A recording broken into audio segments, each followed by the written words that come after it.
Не се чувствувам безбедно, но не се плашам од никого и од ништо, одговори председателката на Уставниот суд Добрила Кацарска на прашањата на Телма по серијата закани против неа. Во одговорот таа порача дека настаните се евидентирани по претходно направени безбедносни проценки.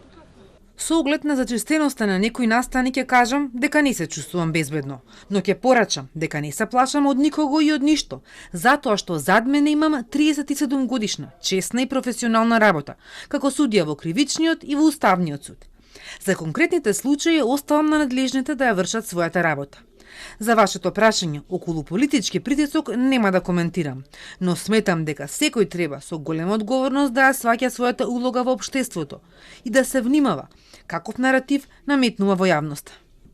Обвинителството го работи случајот со новиот напад врз председателката на Уставниот суд, кој викендот се случи во мол во центарот на Скопје, кога 57 годишен маж викал, се заканувал и на крај со нога се качил на сепарето каде седела Кацарска со уште една жена. Обезбедувањето реагирало и го легитимирало.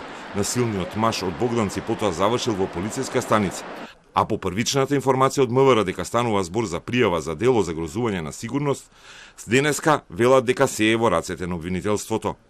Случајот е во надлежност на јавното обвинителство. За настанот е постапувано согласно наредбите на јавното обвинителство.